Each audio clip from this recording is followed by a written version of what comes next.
Ada banyak orang merasa dirinya sebagai orang yang baik, yang tidak begitu berdosa. Kalau toh berdosa, kecil-kecil aja lah dosanya. Mereka berkata seperti itu. Karena apa? Karena dia tidak membunuh, dia tidak berzina, dia tidak mencuri, dia tidak korupsi, dia tidak melakukan kebiasaan-kebiasaan buruk seperti misalnya terlibat perjudian, mabuk-mabukan, narkoba, dan sebagainya. Benarkah bahwa orang yang seperti ini berarti dia tidak berdosa?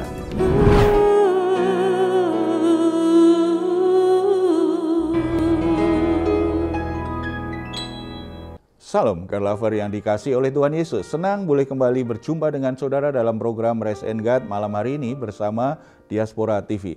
Setelah melewati berbagai kesibukan sepanjang hari ini, mungkin ada situasi tertentu yang membuat jiwa saudara menjadi letih lesu dan berbeban berat. Apapun situasi itu, apapun masalah yang saudara alami, jangan pernah menyerah sebab Tuhan ingin kita mengalami kelegaan setiap hari. Tuhan Yesus berkata, "Marilah kepadaku semua yang letih lesu dan berbeban berat, aku akan memberi kelegaan kepadamu." Mari kita datang kepadanya dengan iman kita bersatu dalam doa. Bapa di surga, bersyukur untuk anugerah-Mu sepanjang hari ini. Tuhan sudah menyertai berbagai permasalahan kami bisa hadapi dan kami selesaikan dengan baik. Tetapi ada beberapa yang belum selesai. Kami tidak ingin masalah ini menjadi beban berat yang mengganggu istirahat kami malam ini Tuhan. Oleh sebab itu kami datang kepadamu, kami percaya Tuhan sumber sukacita kami. Engkau akan memberi kami kelegaan dan Tuhan akan memberi jalan keluar yang terbaik. Kami tidak mau membawa masalah kami itu dalam waktu istirahat kami, karena kami percaya Tuhan punya kuasa tidak terbatas untuk menolong kami. Bapa, kami rindu mendengar firman-Mu. Mari Engkau berbicara kepada kami, nyatakan firman-Mu kepada kami satu persatu. Dalam nama Tuhan Yesus. Amin. Ada banyak orang merasa dirinya sebagai orang yang baik, yang tidak begitu berdosa. Kalau toh berdosa, kecil-kecil aja lah dosanya. Mereka berkata seperti itu. Karena apa? Karena dia tidak membunuh, dia tidak berzina, dia tidak mencuri, dia tidak korupsi, dia tidak melakukan kebiasaan-kebiasaan buruk seperti misalnya terlibat perjudian, mabuk-mabukan, narkoba, dan sebagainya. Benarkah bahwa orang yang seperti ini berarti dia tidak berdosa? Atau setidaknya dosanya sangat kecil? Mari kita membuka kisah yang tercatat di 1 Tawarikh pasal 13 ayat 1 sampai 14. Di situ ditunjukkan kepada kita bahwa Allah tidak pernah kompromi dengan ketidaktaatan sekecil apapun. Dengan sesuatu yang sifatnya berdosa, sekecil dosa apapun, Tuhan tidak pernah kompromi. Hal ini terlihat dari apa yang dialami oleh seorang yang bernama Usa berkenaan dengan tabut perjanjian. Apa yang terjadi? Usa melakukan apa yang disebut dengan dosa pengabaian. Ia mengabaikan sesuatu yang dianggap tidak terlalu serius apa yang dikatakan Tuhan. Pengabaian dalam hal apa saja yang dilakukan oleh Usa? Yang pertama, mengabaikan kekudusan Allah. Di perikop itu kalau kita baca secara lengkap, kita dapat gambaran Allah telah memerintahkan bahwa tidak ada seorang pun yang boleh menyentuh tabut perjanjian Allah tersebut. Lebih jelasnya kita bisa buka sendiri, saudara bisa buka sendiri di kitab Bilangan pasal 4 ayat 15. Walaupun tindakan Usa itu sesuatu yang sebenarnya bersifat spontan karena kereta pembawa tabut itu tergelincir, tetapi itu sebagai wujud dia sebenarnya mengabaikan, melupakan tentang larangan yang pernah Tuhan berikan. Akibatnya Allah tetap menghukum Usa. Usa mati karena perbuatannya itu. Kita baca ayat 9 dan 10. Ketika mereka sampai ke tempat pengirikan Kidon, maka Usa mengulurkan tangannya, memegang tabut itu, karena lembu-lembu itu tergelincir. Maka bangkitlah murka Tuhan terhadap Usa. Lalu ia membunuh dia oleh karena Usa telah mengulurkan tangannya kepada tabut itu. Ia mati di sana di hadapan Allah. Tindakan Usa itu bersumber dari kelalaiannya dan ketidaktahuannya tentang firman Allah, serta ketiadaan hati yang sungguh-sungguh takut. Ia mengabaikan kebenaran yang sudah dinyatakan oleh Allah tentang kekudusan dirinya yang dinyatakan melalui tabut perjanjian itu. Kelalaian yang sama dengan dosa, pengabaian akan kekudusan Allah, mengabaikan kebenaran bahwa Allah itu Maha Kudus, kebenaran bahwa Allah itu tidak bisa dikompromikan dengan kesalahan-kesalahan atau dosa sekecil apapun. Itu sama dengan dosa. Itu sama saja tidak mengindahkan apa yang sudah Tuhan firmankan. Allah tidak pernah kompromi terhadap dosa, sekalipun dosa itu dilakukan dengan tidak sengaja. Apalagi kalau sudah tahu kebenaran tetapi dia mengabaikan kebenaran firman itu. Pengabaian-pengabaian seperti ini tidak pernah dikompromikan oleh Tuhan. Itu tetap dosa. Sebab untuk itulah Kristus telah mati, karena tidak ada dosa yang tidak diperhitungkan oleh Allah. Tidak ada dosa yang tidak mendatangkan maut. Oleh sebab itu, sebagai orang percaya, jangan mengabaikan perintah Tuhan. Jangan mengabaikan kekudusan Tuhan.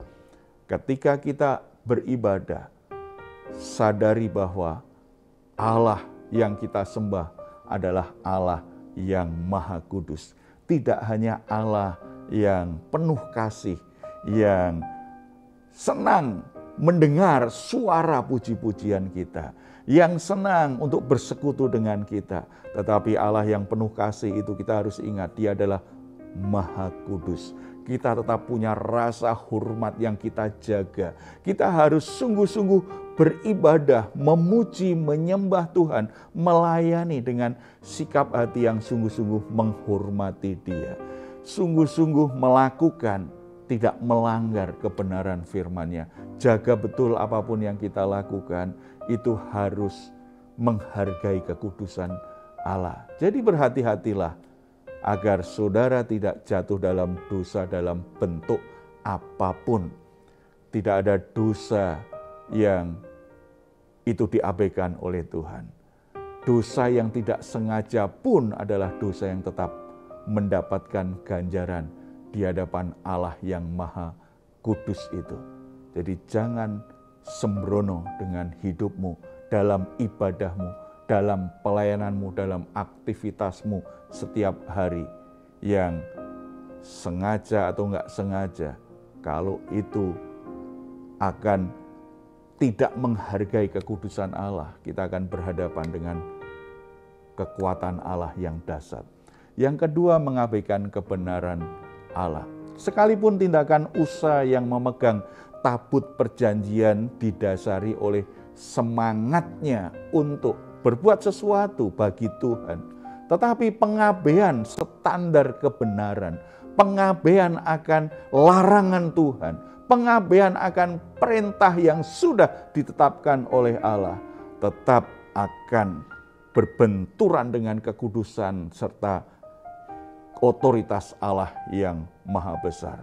Usa adalah contoh dari aneka bahaya, berbagai macam bahaya yang terkandung dalam hal mempunyai semangat untuk Tuhan, tetapi tanpa pengetahuan tentang kebenaran Allah, tanpa pengetahuan bagaimana Allah menuntun, cara-cara seperti apa yang diajarkan oleh Allah. Kebodohan atau ketidaktahuan bukanlah alasan untuk terlepas dari hukuman. Karena setiap firman Allah harus ditaati oleh siapapun, apalagi oleh umat Tuhan, apalagi untuk orang-orang yang melayani Tuhan. Firman Tuhan harus jadi standar, jadi ukuran, jadi langkah-langkah yang harus dilakukan oleh orang-orang percaya. Tidak ada dosa yang terlalu kecil sehingga Allah akan mengabaikannya. Oleh sebab itu, saudara, berhati-hatilah dan bijaksanalah dalam bersikap, dalam berperilaku, dalam bertindak. Ketika kita beribadah, ketika kita melayani, ketika kita bekerja, semangat untuk melayani Tuhan sesuatu yang baik, semangat bekerja untuk Tuhan sesuatu yang baik, semangat untuk melakukan sesuatu yang baik karena Tuhan sesuatu yang baik. Tetapi bukan alasan kita boleh mengabaikan kebenaran firman Tuhan dan mengabaikan kekudusan Tuhan. Kalau kita mengabaikan ini, maka akibatnya bisa sangat fatal sekali. Puji Tuhan kalau hari ini saudara ambil bagian dalam pekerjaan Tuhan di gerejamu. Saudara ambil bagian dalam pelayanan Tuhan yang begitu baik. Puji Tuhan kalau saudara menjadi orang-orang yang mendukung pekerjaan Tuhan. Puji Tuhan kalau saudara menjadi orang-orang yang rela memberikan berkat-berkat yang saudara terima. Sebagian saudara berikan untuk pekerjaan Tuhan, untuk pelayanan di gereja, untuk sesuatu yang baik untuk melayani orang lain. Sesuatu yang baik dan Tuhan pasti senang melakukannya. Tetapi bukan berarti kita boleh sembarangan melakukannya. Bukan berarti kita boleh hanya mengikuti keinginan kita sendiri, mengabaikan kebenaran Tuhan dan mengabaikan kekudusan Tuhan. Kita tetap harus jaga hidup kita kudus bagi Tuhan. Jaga hidup kita, hidup dalam pertobatan. Pelayanan kita tidak mengabaikan pentingnya hidupmu kudus. Apapun yang kau lakukan, harus kudus di hadapan Tuhan.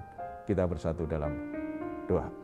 Bapa di surga, kami ucap syukur karena anugerah-Mu memberi kami kesempatan untuk menjadi bagian dari pekerjaan Tuhan, membangun tubuh Kristus di dunia ini, untuk ikut serta melayani Tuhan lewat berbagai pelayanan yang bisa kami lakukan, baik di gereja maupun dalam pelayanan-pelayanan yang lain, menjadi berkat bagi sesama. Terima kasih untuk anugerah yang Tuhan berikan bagi kami menjadi bagian dari pekerjaan-Mu. Tetapi hari ini firman Tuhan mengingatkan kami, pelayanan kami, dedikasi kami dalam pelayanan itu bukan menjadi alasan kami boleh hidup seenaknya, hidup dalam kecemaran, hidup dalam dosa. Kami tetap harus menjaga kekudusan hidup kami, hidup benar di mata Tuhan. Tuhan berkati saudara-saudara kami yang terlibat dalam pelayanan selama ini. Apapun bentuk pelayanan mereka, dukungan mereka untuk gereja, untuk pelayanan Tuhan, kiranya Tuhan berkati. Tapi juga kiranya Roh Kudus menolong mereka agar mereka tetap bisa menjaga hidupnya kudus di hadapan-Mu. Mereka hidup benar sesuai dengan firman-Mu Tuhan. Ketika mereka ada godaan, ada tekanan, ada situasi yang membuat mereka keluar dari jalan-Mu, yang membuat mereka jatuh ke dalam dosa apapun Tuhan, kiranya Roh Kudus yang menolong mereka, menguatkan hatinya, mereka bisa berkata tidak terhadap dosa dan terus berkata ya terhadap kebenaran firman Tuhan.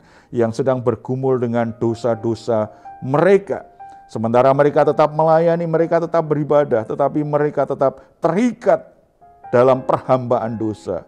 Roh Kudus menjamah dan biarlah kebenaran firman Tuhan hari ini memerdekakan mereka semua. Mereka kembali hidup dalam pertobatan dan mereka kembali hidup dalam kekudusan. Sebagaimana Allah kudus, biarlah kami juga kudus adanya. Terpuji nama-Mu Bapa, dalam nama Tuhan Yesus. Amin. Jika saat ini saudara atau keluarga sedang mengalami pergumulan dan membutuhkan dukungan doa, di layar saudara ada nomor telepon yang bisa saudara hubungi. Tim doa kami akan berdoa untuk saudara semua. Silahkan jika saudara ingin memberikan komentar di layar, di ruang komentar yang di channel Diaspora TV, saudara boleh tuliskan komentar saudara di situ. Baik saudara, sebelum kita berpisah, mari kita memperkatakan Mazmur 4 ayat 8-9 bersama-sama. Engkau telah memberikan sukacita kepadaku lebih banyak daripada mereka ketika mereka kelimpahan gandum dan anggur. Dengan tentram aku mau membaringkan diri lalu segera tidur. Sebab hanya Engkaulah ya Tuhan yang membiarkan aku diam dengan aman. Puji Tuhan, selamat beristirahat.